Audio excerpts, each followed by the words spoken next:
Reed tries to make a deal to help Caitlin and the kids, while Caitlin and the kids try to make a deal to help Reed. Both are trusting in the system, and of course, neither really works out right. Plus, the question of morality, mutants, and the source of one's power. It's The Gifted, Season 1, Episode 3, eXodus.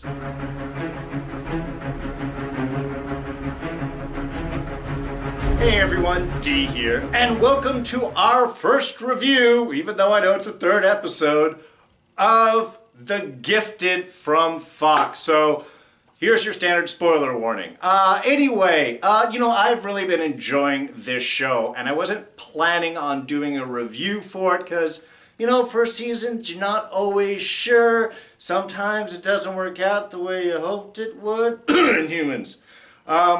So, I need a little bit of life back in my bloodstream, and you guys have asked me to jump to do The Gifted, so request responded to. I am more than happy to do it. I've been enjoying it personally, so now I get to dive in and chat with all of you about it. So, right on. And of course, since I just decided to jump into it, digital posters for a little while till I get something new. Maybe I'll switch them out as we're talking. That'll be fun. Alright, so this episode we are of course moving on with the whole attempted jailbreak, gotta rescue Polaris, gotta rescue Reed, and Caitlin still getting used to the whole mutant atmosphere. The one thing that the X-Men has always done is it's shown a light on prejudice, and it's a way of doing so without bringing necessarily the race issue up that can make people defensive. Or if you're talking about mutants, some people that may not really be aware of the whole problem might be able to more easily identify. Specifically, of course, we are talking about our very white family on the conservative edge, really diving into a world that they have never experienced before. And that's one thing I think that this episode has done really well, is wherever Caitlin has gone is seeing the effects that once mutancy is brought into it, everyone's ideals change. The closest friends have now turned their backs. Your neighbors, the people you grew up, are now suspicious of you. And even those that might be sympathetic with you face dangers of their own, even talking to you. And I think that's when we're really establishing how this world,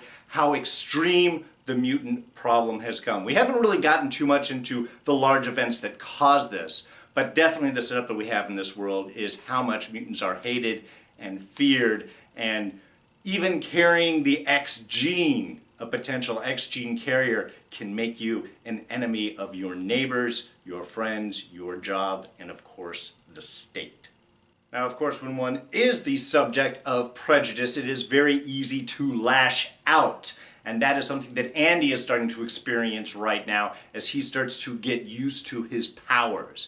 And of course, Blink is dealing with a lot of those same issues herself, accessing those powers. And I think that was a great moment where John sort of brought up the discussion of the source of one's power, how we access it. And in some ways we get a little bit of almost a little Star Wars Force Jedi discussion going on. This is sort of a light side versus dark side. And here it's really more the idea of what is it that is fueling that power source? Is it strong emotion, fear, anger, hate?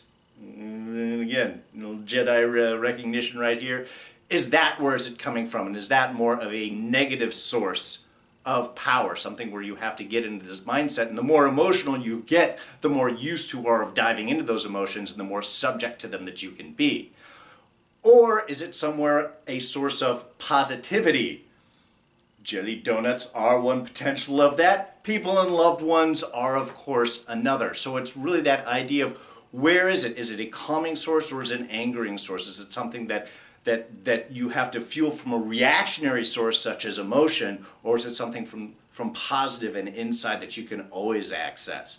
So I think those are really interesting questions too, because it dives out into a lot more of the larger questions. I mean, first of all, we have Blink, who is used to just accessing her powers from fear, now having to find a different source because that is not an emotion that's always reliable. Where we have Andy, of course, reacting out of anger, of frustration, of that type of reaction, which we generally might think of a more negative bad guy stuff. And there is potential here that we might be starting to set up some underlying ideas of Andy being a future villain or antagonist or something. But of course, he's young. He has been bullied. So it's very natural that now we have somebody that has been subjected to so much of that negative emotion himself, lashing out at any type of chance and wanting to sort of make that statement, that sort of large defense. If you're going to attack me, then I'm going to attack back harder to protect myself. But anger is not, once you get angry, it's very difficult to get out of anger. And I did like that even though Andy used that when the whole mob attacked the house as a way to sort of defend, he didn't continue the attack. Once he had blown out the doors and knocked everyone down, it was, stop, I don't want to do anything. He did not press the advantage there in that sense. And I think that might be a really good sign that Andy does have some potential. It depends on where they want to sort of put his arc. The other sort of question of morality that centers around this, though not necessarily from the power set, but from a criminal position, was the idea of when they were talking about robbing the bank, being out of cash. And Andy's idea, again, still childish, still emotionally responsive. But he does bring up an important question is, what are the laws? If they already think that we're criminals, what's so wrong about continuing to break the law? In other words, embrace the title that has been laid upon you. And that's really a lot of the downside or the damage that this sort of negative prejudice against mutants really can establish in the world, because it polarizes everyone. You have people that have been bullied, like Andy, that might give into that emotion and start to lash out, become criminal, because they're already been labeled as criminals. Even Jay said that when he was talking to Reed, is what about, when he asked about what about the rest of the mutants during the raid, is, well, they're terrorists, they'll be treated as such. That's already the attitude coming in, so of course people are going to think of, why not simply act that way if that's the label that you're going to give me. Whereas the other side of the question that is just brought up was, well, yeah, but we want a normal life. We want a potential to walk back. Once you cross certain lines, you can't come back.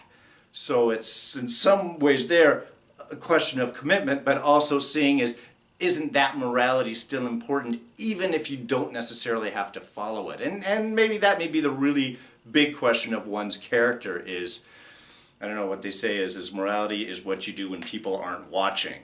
Well, if you're a criminal and you still act morally right, isn't that more the reason because it's something that's coming from you? And in some ways also a reflection of that continual source of power. And from all of those ideas, we're going to dive into the return of our Scene of the Week.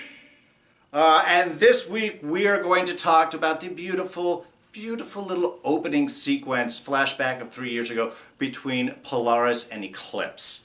One, we are starting to get some background on their relationship, which is important because it is a huge thrust for a lot of these episodes so far, and I'm assuming probably this whole, at least first half season arc, is the relationship between Eclipse and Polaris.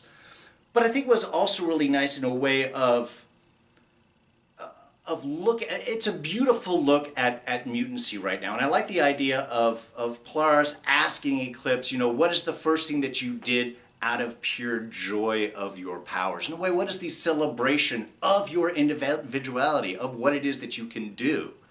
And I thought that was a great way to open up this episode that really, again, deals with a lot of those sources of powers, why you're doing things, who you are, and the question between, who you are and what people believe you to be.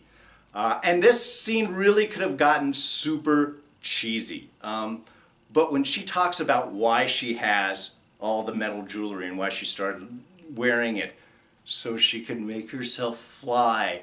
And it was just beautiful. It was simple, it was aerobatic, it was like a ballet in the air. Just the lift and down and spin. It was beautiful, it was simple, it was perfect sign of that character. And then of course Eclipse responds with this nice little glass light show, also beautiful.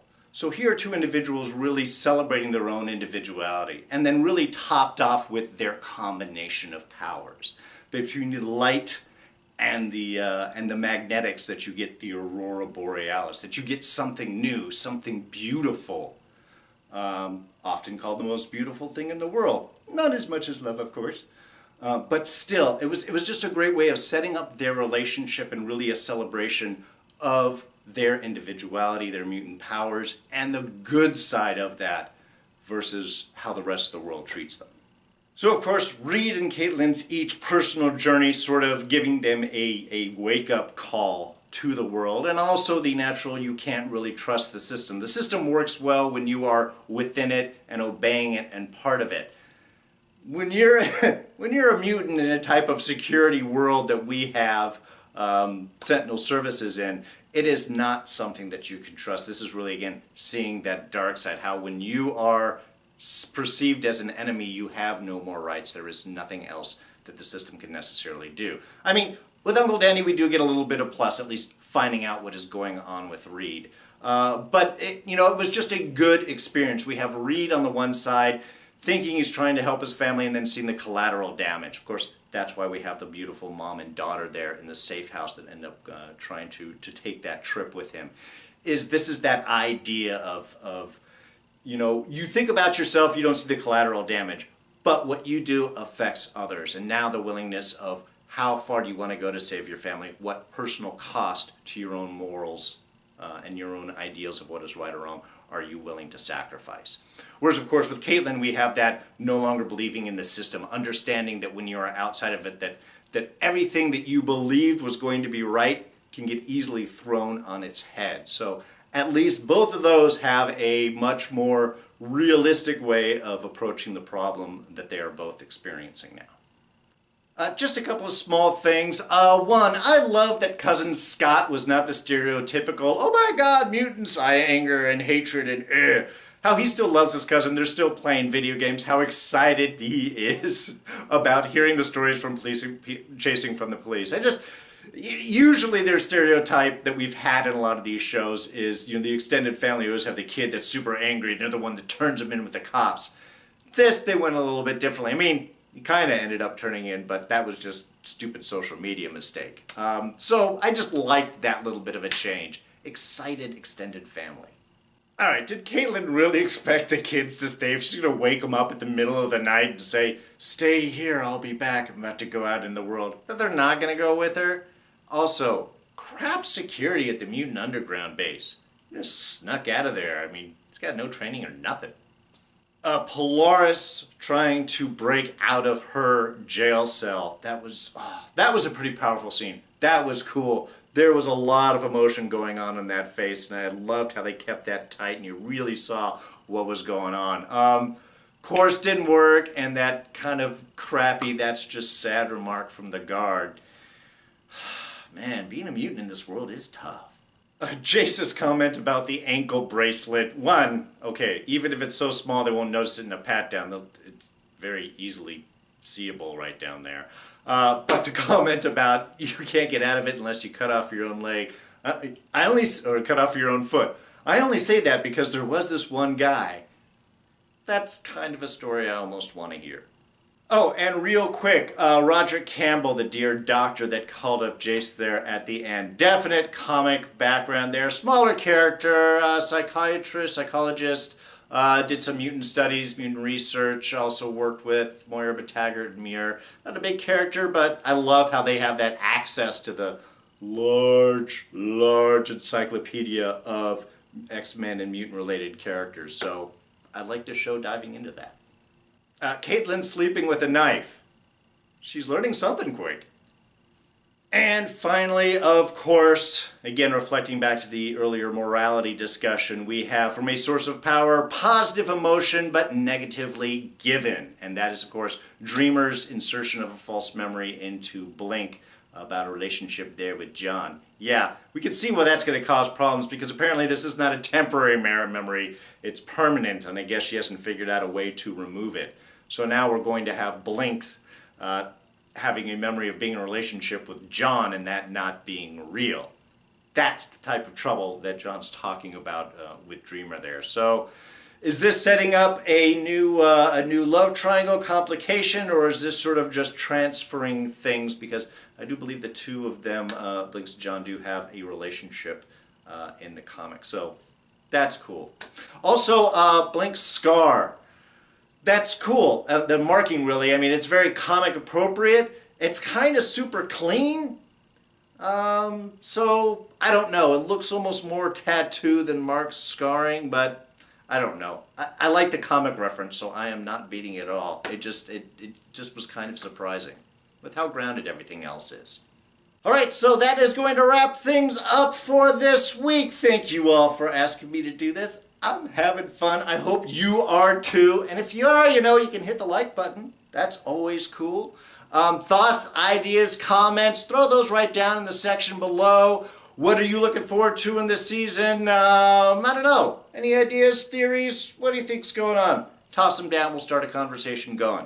And you can always catch me on Twitter and Instagram. I am at Darren Jakes.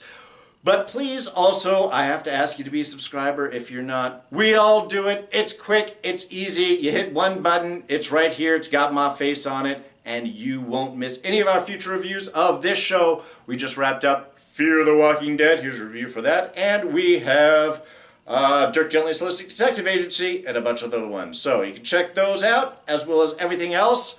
I'm going to leave it for here, though. I'm D, and I'm out of here. Catch you guys next time. Bye-bye.